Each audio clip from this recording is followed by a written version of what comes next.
Hello साथियों, तो स्वागत है मेरे सुपर स्टडी पे। और आज एक छोटा सा टॉपिक पढ़ने वाले हैं, बंगाल पर अंग्रेजों का अधिकार। बंगाल पर अंग्रेजों का अधिकार पढ़ेंगे। इसके जो इम्पोर्टेंट पॉइंट है वही यहाँ पे मेंशन किए गए हैं, तो उसको देखेंगे। जैसे पहला पॉइंट में है कि उत्तर मुगल काल में बंगाल सर्वाधिक जो है समृद्ध प्रांत था। उत्तर मुगल काल में बंगाल जो है सर्वाधिक समृद्ध प्रांत था। बंगाल का जो प्रथम स्वतंत्र शासक था वो मुर्शिद कुली खां था, तथा उसके उत्तराधिकारी सिजाउद्दीन और अलवर्दी खां के समय में बंगाल इतना अधिक संपन्न हो गया कि इसे भारत का स्वर्ग कहा जाने लगा। तो याद रखेंगे कि बंगाल का जो प्रथम स्वतंत्र शासक था कौन था? मुर्शिद कुली खां था। यहाँ जो इम्पोर्टेंट पॉइंट है जो एग्जाम में बनते हैं वही यहाँ पे बताया गया है पॉइंट वाइज करके। तो याद रखो, बंगाल का जो स्वतंत्र शासक था मुर्शिद कुली खां था, और उनके उत्तराधिकारी कौन थे? उनके उत्तराधिकारी थे सिजाउद्दीन और अलीवर्दी खां। इनके समय में जो है बंगाल अधिक संपन्न हो गया था, इसीलिए उस टाइम में भारत का स्वर्ग कहा जाने लगा किसी बंगाल को। आगे बढ़ते हैं। अलीवर्दी खां, जो कि देख रहे हैं कि मुर्शिद कुली खां का उत्तराधिकारी है।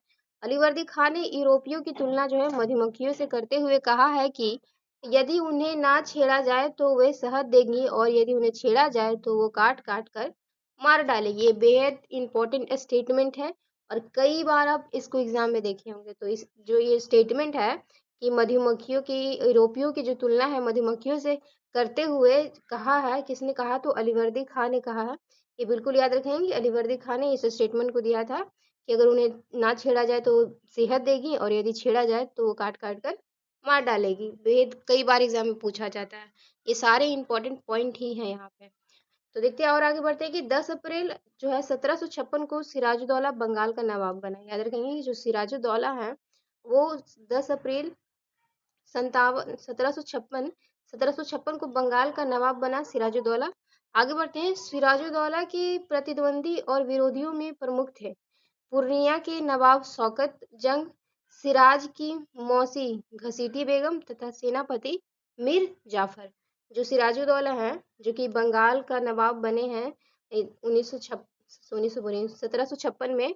तो 1756 में जो बने हैं, तो जो सिराजुद्दौला के प्रतिद्वंदी में कौन थे? विरोधी और प्रतिद्वंदी में पूर्णिया के नवाब शौकत जंग थे। कभी कभी ये भी पूछा जाता है। सिराज की सिराज का जो थे मौसी घसीटी बेगम, और सेनापति मीर जाफर थे। मीर जाफर का रोल आप जानते होंगे, कई बार पढ़े भी होंगे। तो आगे बढ़ते हैं कि अक्टूबर जो है 1756 में मनिहारी युद्ध में सिराजुद्दौला ने शौकत अली को पराजित कर उनकी हत्या कर दी। ये शौकत कौन है? शौकत जंग है। सॉरी, अली बोली, शौकत अली, अली नहीं, शौकत जंग जो है, जंग जैसे यहाँ पे देखे थे कि शौकत जंग जो कहाँ का? पूर्णिया का नवाब था। पूर्णिया आप जानते होंगे, तो बिहार और बंगाल की सीमा पे ही है। तो इसको, उसको तो हत्या करके उसको मार डाला। उसके आगे बात बढ़ते हैं, तो देखते हैं कि ब्लैक होल की घटना जो है, ब्लैक होल की घटना 20 जून 1756 का उल्लेख जो है हॉलवेल ने किया। पूछा जाता है कि ब्लैक होल की जो दुर्घटना है वो किस समय हुई? तो सिराजुद्दौला के समय में हुई। इस बात को याद रखेंगे। किसके समय में? सिराजुद्दौला के समय में हुई ब्लैक होल की दुर्घटना या घटना कहें। तो इसका उल्लेख हॉलवेल ने किया, जिसमें 146 अंग्रेजों में से एक छोटे अंग्रेजों को जो है 146 अंग्रेज थे, उन्हें एक छोटे से कमरे में बंद कर दिया गया, तथा बंद कर दिया गया, और दम घुटने के कारण अगले दिन जो है मात्र 23 व्यक्ति ही जीवित बचे थे। कितने बचे थे? 23 व्यक्ति। तो ब्लैक होल की घटना सिराजुद्दौला के समय में हुई है, याद रखेंगे। कब हुई है? 20 जून 1756 को। आगे बढ़ते हैं। सिराजुद्दौला बंगाल का जो नवाब था तथा अंग्रेजों के बीच जो है 9 फरवरी 1757 को जो है अलीनगर की संधि हुई। पूछा जाता है अलीनगर की संधि कब हुई? तो ये 9 फरवरी 1757 तो याद रखेंगे ही कि अलीनगर की संधि हुई। साथ ही याद रखें कि सिराजुद्दौला तथा अंग्रेजों के बीच हुई थी। कब हुई थी? कब हुई और किसके बीच हुई? बिल्कुल याद रखेंगे। सिराजुद्दौला और अंग्रेजों के बीच में हुआ, और 9 फरवरी 1757 को अलीनगर की संधि हुई। इसमें जो एग्जाम में पूछा जाता था वही पॉइंट यहाँ पे बना के लिखा हुआ है। बेहद अच्छा ये पीडीएफ है, मैं भी पढ़ी हूँ, हम भी पढ़ सकते हैं। पलासी का युद्ध देखेंगे 23 जून 1757 को अंग्रेज सेनापति रॉबर्ट क्लाइव एवं बंगाल के नवाब सिराजुद्दौला के बीच में हुआ। ये बिल्कुल याद रखें। फिर से हम इसको पढ़ते हैं कि जो पलासी का युद्ध है 23 जून 1757, बहुत ईजी है, आप सबको याद भी होगा। और देखिए तो अंग्रेजी सेनापति कौन थे? रॉबर्ट क्लाइव एवं बंगाल के नवाब कौन थे? सिराजुद्दौला। याद रख लेंगे, बंगाल के समय नवाब कौन थे? सिराजुद्दौला, और रॉबर्ट क्लाइव सेनापति था। कब हुआ? 23 जून 1757 को प्लासी का युद्ध हुआ। ठीक है, प्लासी के युद्ध के समय में प्लासी युद्ध में सेनापति मीर जाफर ने नवाब के साथ दगाबाजी की।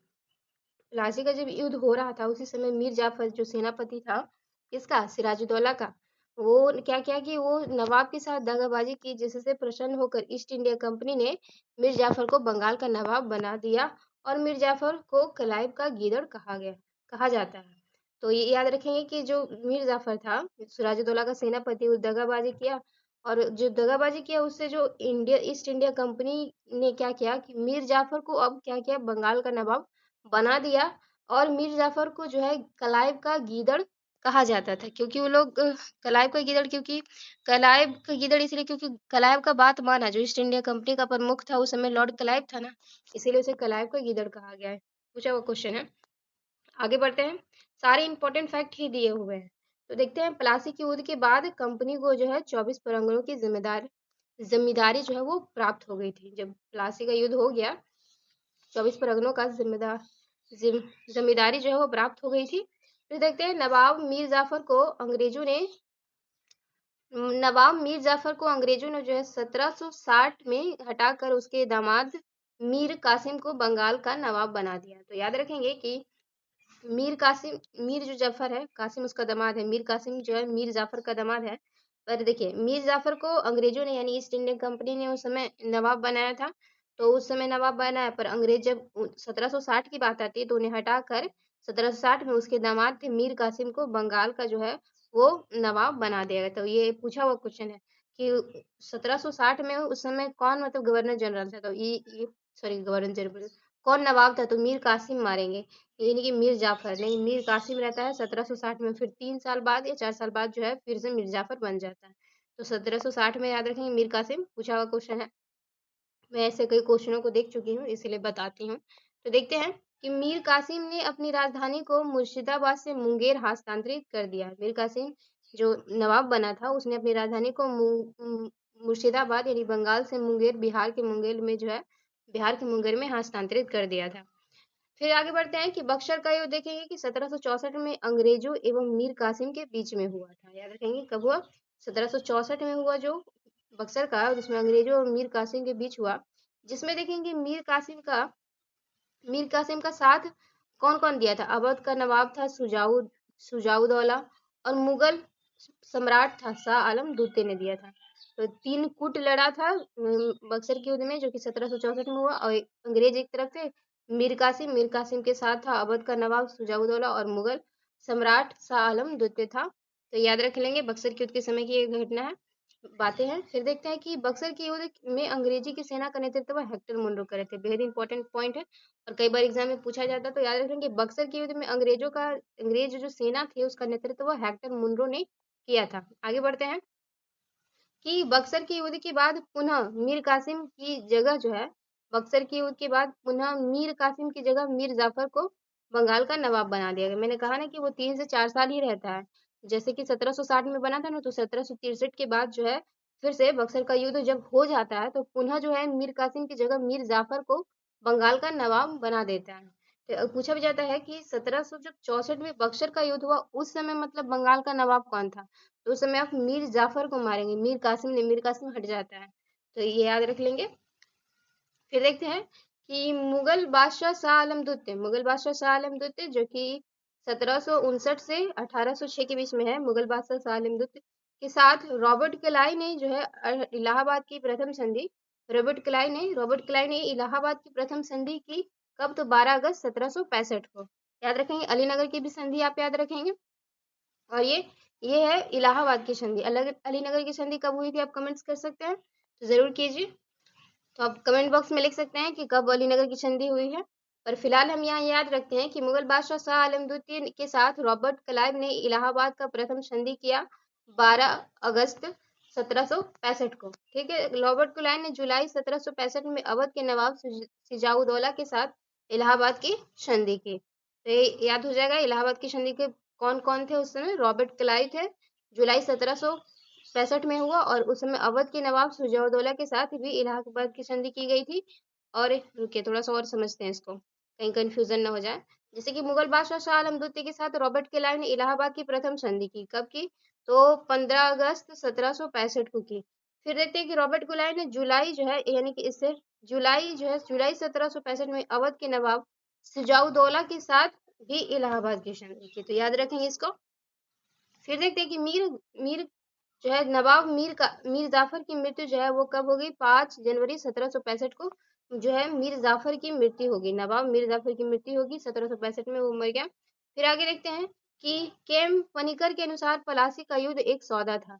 किसके अनुसार याद रखेंगे, के एम पनिकर के अनुसार पलासी का युद्ध एक सौदा था, याद रख लेंगे। फिर देखते हैं अंग्रेजों का संरक्षण प्राप्त बंगाल का प्रथम नवाब कौन था, तो निज़ामुद्दौला था। जो अंग्रेजों से संरक्षण प्राप्त किया हुआ अगर बंगाल का आपको प्रथम नवाब पूछा जाए तो निज़ामुद्दौला आंसर करेंगे। फिर देखते हैं कि 1765 से 72 के मध्य में बंगाल में द्वेष शासन की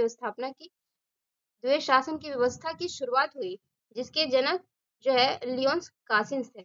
याद रख लेंगे कि 1765 से 72 के बीच में जो है मध्य में द्वेष शासन बंगाल में द्वैध शासन की स्थापना की शुरुआत हो गई, जिसके जनक लियोन कासिन्स थे। आगे बढ़ते हैं कि इलाहाबाद की संधि के तहत क्या बोलते बादशाह शाह आलम के व्यक्तिगत खर्चे के लिए जो है 26 लाख रुपए वार्षिक पेंशन दी गई। कब इलाहाबाद की संधि के तहत ये तय हुआ था कि जो बादशाह शाह आलम थे उनको 26 लाख जो है वार्षिक पेंशन दिया जाएगा। ये कुछ नवाब है और उनकी ये है तो उसको देख ही लेते हैं, क्यों छोड़ेंगे, एक बार नजर में देख लेते हैं। जैसे मुर्शिद कुली खां जो पहला नवाब था बंगाल का, वो मतलब कि 1713 से 27 के बीच में रहा। फिर आ जाए सुजाउद्दौला जो कि 1727 से 1739 के बीच में रहा। फिर है सरफराज खां जो कि 1 साल रहा 39 से 40। फिर अरिवर्दी खां जो कि 40 से 56 तक रहा। फिर देखते हैं अलीवर्दी खां के बाद और फिर सिराजुद्दौला जो कि 1756 से 57 रहा। मीर जाफर देख लेते हैं, तो मीर जाफर जो है 1757 से 60 रहा। और देखिए मीर कासिम के बारे में बता दिया कि 1760 से 63 के बीच में रहा है। आगे बढ़ते हैं, कासिम के बाद आता है मीर जाफर जो कि 1763 से 65 रहा। फिर निजामुद्दौला आता है 65 से 70। सिफुद्दीन आता है 66। ये सब इम्पोर्टेंट नहीं है पर ये सब याद रख लेंगे। आगे बढ़ते हैं, तो आगे बढ़ते हुए अब हम आंग्ल मैसूर संघर्ष को भी देख लेंगे लगे हाथ, क्योंकि हम लोग बंगाल पे अंग्रेजों का शासन देख चुके हैं, तो ये इसको भी हम लोग पढ़ ही लेते हैं, इम्पोर्टेंट है एग्जाम के लिए। तो आंग्ल मैसूर संघर्ष में देखेंगे कि 1772 ईस्वी में राजा वडियार चिक्का कृष्णराज के काल में मैसूर में सत्ता हस्तांतरण की प्रक्रिया आरंभ हुई। याद रखेंगे, फिर से मैं पढ़ती हूँ कि 1772 का टाइम है और राजा वडियार चिक्का कृष्ण राज के काल में मैसूर में सत्ता का हस्तांतरण की जो प्रक्रिया थी वो प्रारंभ हो गई थी। कहाँ पढ़ रहे हैं हम, आंग्ल मैसूर चीज को पढ़ रहे हैं कि आंग्ल और मैसूर के बीच में कैसे संघर्ष का शुरुआत हुआ वो, तो ये सब याद रख लेंगे कि उस समय जो है राजा वडियार था और चिक्का कृष्णराज का काल था। उस समय मैसूर में जो है सत्ता के हस्तांतरण की जो प्रक्रिया थी वो प्रारंभ हो गई। याद रखें, 18वीं सदी के प्रारंभ में दो मंत्रियों नंजराज और देवराज ने मैसूर में सत्ता पर कब्जा कर लिया था। किसने, नंदराज और देवराज ने। हैदर अली ने अपना जीवन एक घुड़सवार के रूप में आरंभ किया था। हैदर अली ने अपना जीवन कैसे, तो घुड़सवार के रूप में आरंभ किया, किंतु 1761 में वह मैसूर का वास्तविक शासक बना। याद रखेंगे कि 1761 में जो है मैसूर का वास्तविक शासक कौन बना, हैदर अली बना। ठीक है, आगे बढ़ते हैं। हैदर अली याद रख लेंगे कि मैसूर का वास्तविक शासन बना 1761 में।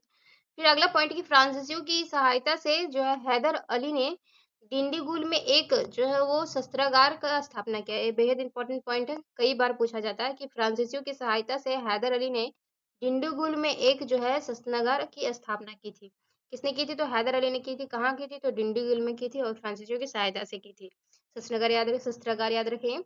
हैदर अली ने जो है धर्मनिरपेक्ष दृष्टिकोण वाला शासक था। हैदर अली कैसा था, तो धर्मनिरपेक्ष दृष्टिकोण वाला शासक था, यानी कि किसी भी धर्म के पक्ष में नहीं था। प्रथम आंग्ल मैसूर युद्ध देखेंगे। प्रथम आंग्ल मैसूर जो कई बार एग्जाम में पूछा जाता है, जो कि 2 साल चला था, 1767 से लेके 69, यानी कि 67 से लेके 69 के बीच में चला था। 67 से 69 के बीच में प्रथम आंग्ल मैसूर युद्ध के समय हैदर अली ने चतुराई से अंग्रेजों का सामना करते हुए 4 अप्रैल 1769 को उन्हें मद्रास की संधि पर हस्ताक्षर करने के लिए बाध्य कर दिया।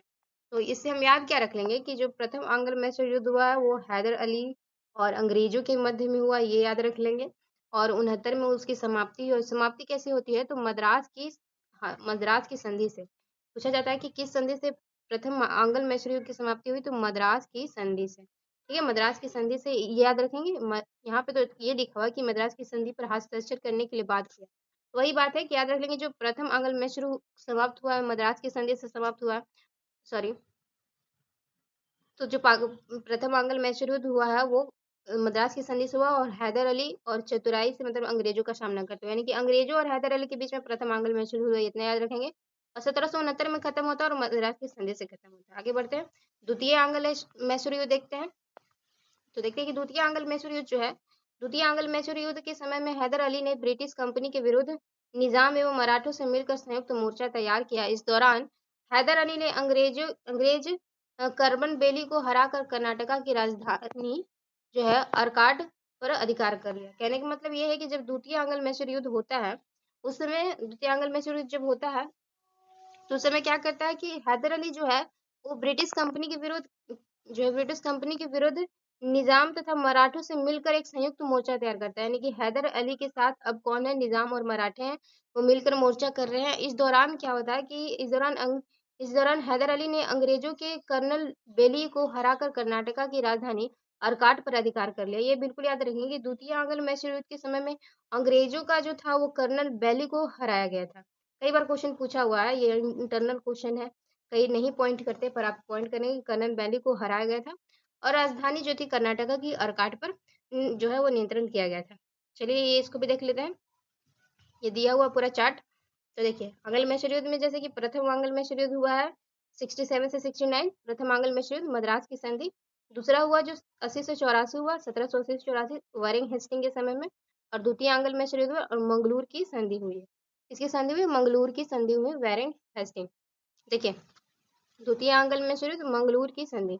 मंगलूर मतलब समझिए कि एक बंदर है, बार बार आ जाता है, तो उसको मतलब वारंटी देना पड़ता है कि देखो तुम इस बार आए ना तो तुमको बहुत दिक्कत होगा। तो मंगलूर की संधि, वारेन हेस्टिंग, द्वितीय आंग्ल मैसूर युद्ध। आगे बढ़ते हैं, कॉर्नवालिस इस समय है जो कि 1790 से 92, 2 साल। तृतीय आंग्ल मैसूर युद्ध हुआ कॉर्नवालिस, और श्रीरंगपट्टम की संधि हुई है। कौन सी संधि हुई, श्रीरंगपट्टम की संधि हुई। और ये कौन सा युद्ध है, तीसरा युद्ध है। क्या है, तीसरा युद्ध है। इसमें कौन है, कॉर्नवालिस है। तो देखिए कॉर्नवालिस को जो है वो सिविल सेवा का जनक कहा जाता है, आप जानते होंगे। तो सिविल में कितने अक्षर है, 3 अक्षर हैं। सिविल में सिविल में कितने अक्षर होते हैं, तो 3 अक्षर होते हैं। तो इसे याद रख लेंगे कि जो तीसरा आंग्ल मैसूर युद्ध उस समय कॉर्नवालिस जो है वो मतलब जनरल रहे हैं। तो ये याद रख लेंगे, कॉर्नवालिस, तृतीय आंग्ल मैसूर युद्ध और श्रीरंगपट्टम की संधि। श्रीरंगपट्टम की संधि याद रख लेंगे। मैं कुछ ज्यादा ही उड़ा देती हूँ इसलिए ऐसा हो जाता है। तो श्रीरंगपट्टम की संधि याद रख लेंगे, तृतीय आंग्ल मैसूर। और जो लास्ट है 1799 में हुआ, जिस समय जनरल जो है लॉर्ड वेलीजली है, वो चतुर्थ आंग्ल मैसूर युद्ध के समय में हुआ। तो लॉर्ड वेलीजली 1799 में जब चतुर्थ हो गया, सब कुछ जल गया, तो इसे याद रखेंगे, लॉर्ड वेलीजली। आगे बढ़ते हैं, देखते हैं कि द्वितीय जो है आंग्ल मैसूर युद्ध के समय ही जो है 7 दिसंबर 1782 को हैदर अली की मृत्यु हो गई। कई बार क्वेश्चन पूछा हुआ है कि 1782 में हैदर अली की मृत्यु हो गई है, और किस समय, तो द्वितीय आंग्ल मैसूर युद्ध के समय में। आगे बढ़ते हैं, तृतीय आंग्ल मैसूर युद्ध की बात करते हैं। तो तृतीय जो आंग्ल, अभी द्वितीय चल रहा है, द्वितीय आंग्ल मैसूर युद्ध जो है कब हुआ है, तो 1780 से 84, यानी 4 साल के समय में बंगाल का गवर्नर जनरल वारिंग हेस्टिंग था। तो हम लोग अभी देखे थे वारिंग हेस्टिंग को, जो द्वितीय आंग्ल मैसूर युद्ध के समय में था, और बंगाल का गवर्नर जनरल वारिंग हेस्टिंग था, याद रख लेंगे। आगे बढ़ते हैं कि हैदर अली के बाद उसका पुत्र था टीपू सुल्तान, जो है वो मैसूर का शासक बना था। हैदर अली के बाद उसका पुत्र टीपू सुल्तान मैसूर का शासक बना। टीपू ने बादशाह की उपाधि धारण की, और उसने जो है 1796 में नौसेना बोर्ड का गठन किया। याद रखिए टीपू ने नौसेना बोर्ड का भी गठन किया। आगे बढ़ते हैं, टीपू प्रथम भारतीय शासक था जिसने अपनी प्रशासनिक व्यवस्था को पाश्चात्य प्रशासनिक व्यवस्था का मिश्रण किया। कहने का मतलब कि टीपू जो है भारतीय भारतीय शासक था, प्रथम भारतीय शासक जिसने जो अपनी प्रशासन जो व्यवस्था होती है उसको पाश्चात्य पश्चिमी जो उस प्रशासनिक व्यवस्था के साथ मिश्रण किया था, प्रशासनिक व्यवस्था के साथ मिश्रण किया था। टीपू द्वारा जारी की गई सिक्कों पर जो है टीपू ने जो है वो सिक्के भी जारी किए थे, तो हिंदू देवी देवताओं के चित्र एवं हिंदू संबंध की आकृतियां अंकित थी। तो याद रखेंगे टीपू द्वारा जो सिक्के जारी किए गए उसमें हिंदू देवताओं की आकृतियां थी। ये इस फिर देखते हैं कि टीपू सुल्तान ने 1787 में अपनी राजधानी श्रीरंगपट्टनम में फ्रांस एवं मैसूर की मैत्री का प्रतीक स्वतंत्रता का विष लगाया और फ्रांसीसी क्रांति से प्रभावित होकर जैकोबिन क्लब का सदस्य बन गया। तो इस बात को याद रखेंगे कि जैकोबिन जो क्लब है उसका सदस्य कौन बना था, तो टीपू सुल्तान। ठीक, फिर देखते हैं कि टीपू ने जो है अपनी राजधानी श्रीरंगपट्टनम में फ्रांस एवं मैसूर की मैत्री का प्रतीक स्वतंत्रता का बीज लगाया था। ये सबसे क्वेश्चन बनता है, इसलिए बता रही हूँ। फ्रांसीसी क्रांति से प्रभावित होकर उन्होंने जैकोबिन क्लब का सदस्य बना था। कौन, तो टीपू सुल्तान। आगे बढ़ते हैं। टीपू ने 1796 में आधुनिक नौसेना खड़ी करने की कोशिश की तथा जहाजों के नमूने तैयार किए। तो याद रख लेंगे कि टीपू ने जहाजों के नमूने भी स्वयं तैयार किए हैं और नौसेना खड़ी करने की कोशिश भी की है टीपू ने। आगे चलते हैं। टीपू ने मंगलोर, वजीदाबाद, मुलीदाबाद में पोत बनाने के घाट बनाए हैं। टीपू ने आधुनिक कैलेंडर की शुरुआत की है। और देखते हैं, टीपू ने जो है बोला है कि मैं अंग्रेजों के स्थल साधनों को तो समाप्त कर सकता हूँ, परंतु समुद्र को तो नहीं सुखा सकता।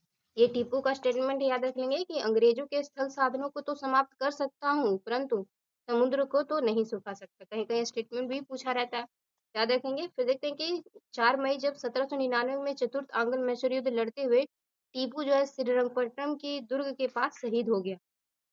टीपू कब हुआ, तो श्रीरंगपट्टनम की जो थे वहीं पे दुर्ग के पास शहीद हो गया। और फिर वेलेजली को आयरलैंड ने मार्किस की उपाधि प्रदान की थी।